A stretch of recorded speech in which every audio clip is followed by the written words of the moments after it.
Hello and welcome to Outbreak. I'm Danielle and I run Soda Arts, which is a curatorial consultancy in Sydney. So thank you for joining us for an Outbreak. So the idea behind these conversations is that once a week I jump online with an artist in their studio and we catch up and chat about what they're doing at the moment for a quick, swift 15-minute chat. So just please bear with me while I bring up the wonderful artist we're talking to today.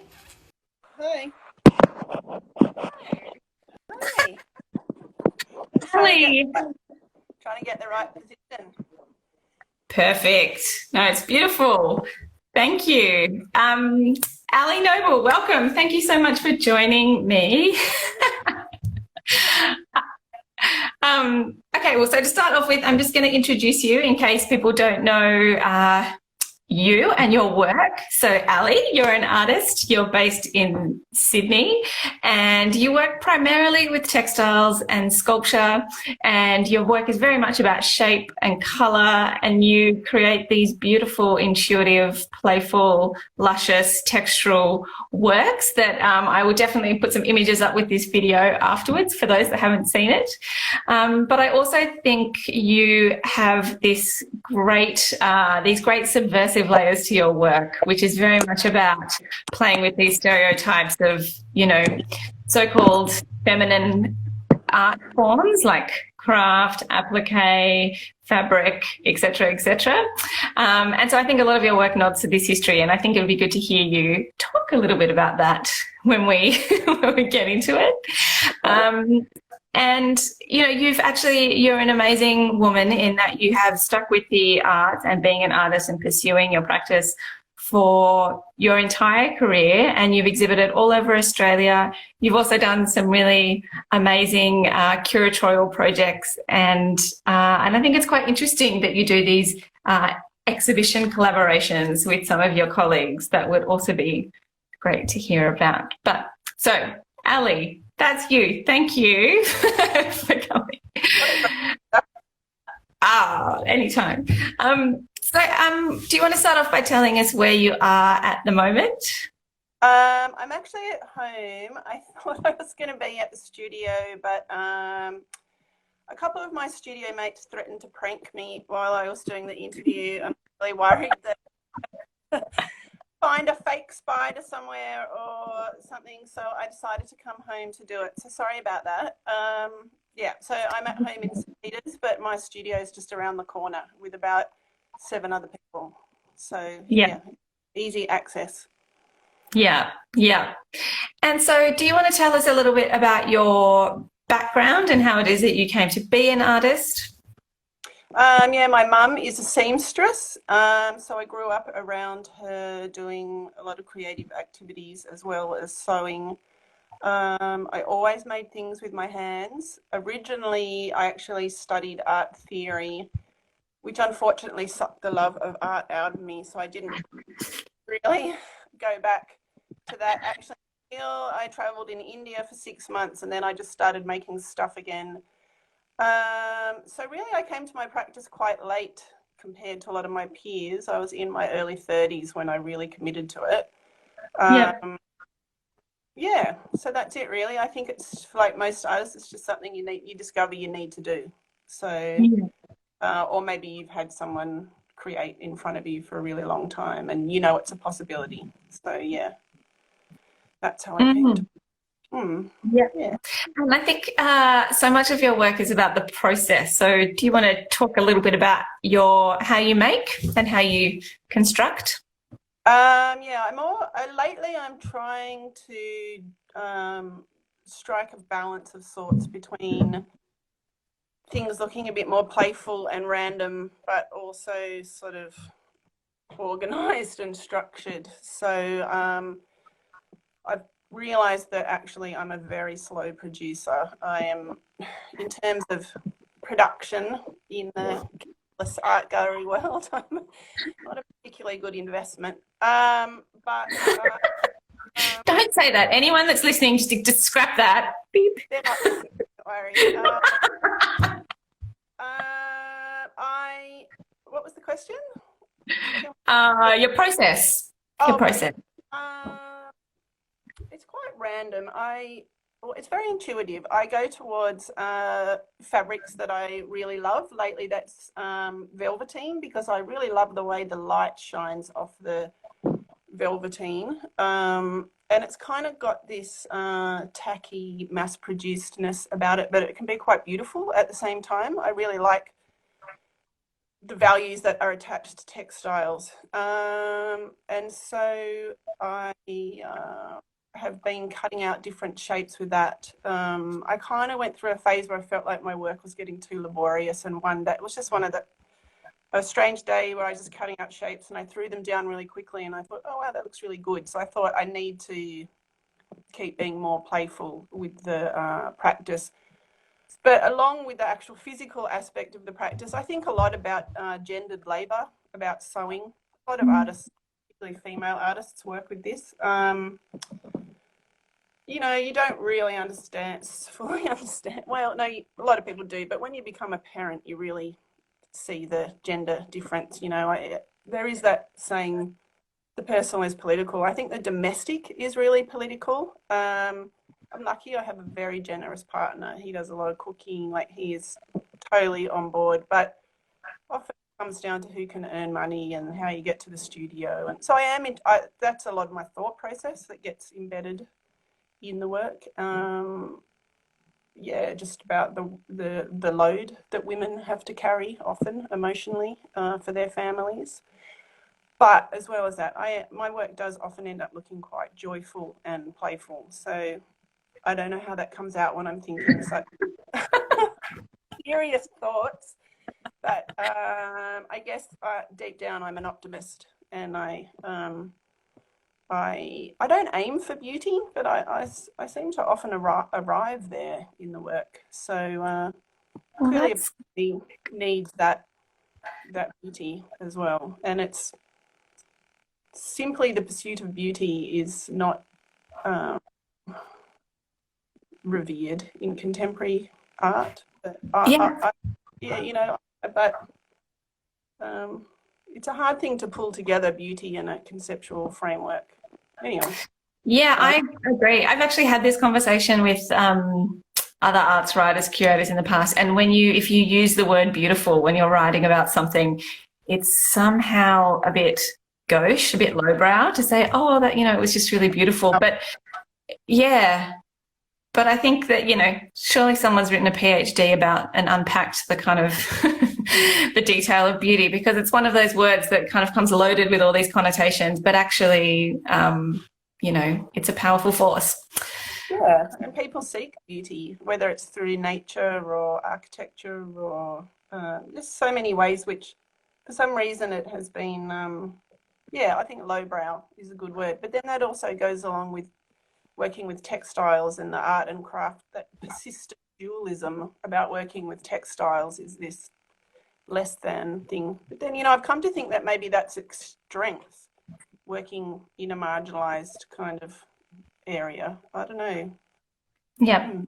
But also a lot of your work, because you are working with velveteen now, but you've also done a lot of work with quilting and felt and these materials that very much have this place in history, particularly around women's movements. And yeah, so do you want to maybe expand on that a little bit about how you sort of reference some of those historical touch points?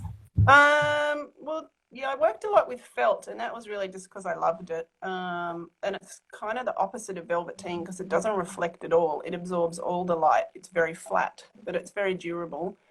With the quilting, I don't know that I was actually sort of trying to be part of that lineage of strong in the 70s where women were reclaiming and trying to elevate those things. It's just something that I really liked. So I don't know. You know, I could politicize it if I want to, and I'm happy to do that. I mean, more value. So, but it would be a bit of a retrospective claiming. Yeah. That was because I liked it, the process. Yeah. And I think I just had I got a lot of material from my mum, so I was trying to use what I had because one of my major concerns about using textiles is it's just such a heavy industry on the environment. And I tried to do stuff with recycled stuff, but it always ends up looking not great. So I buy velveteen. Yeah. And so what are you working on at the moment?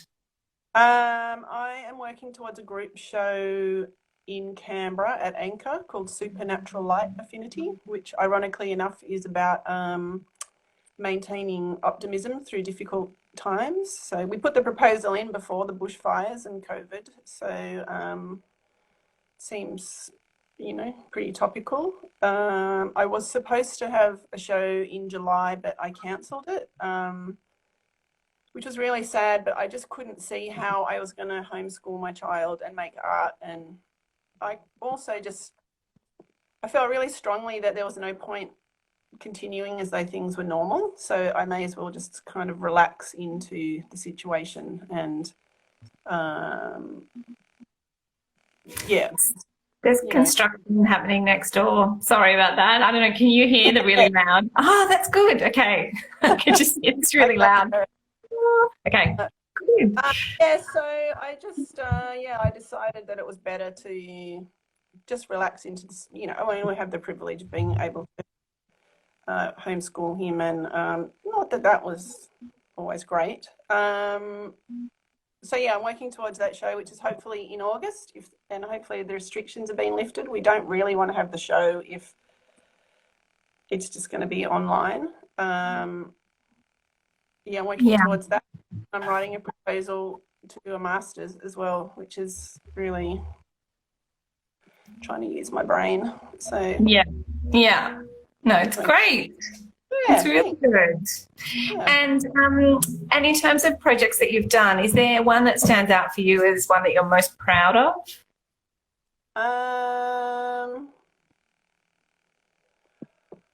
All art projects are eventful.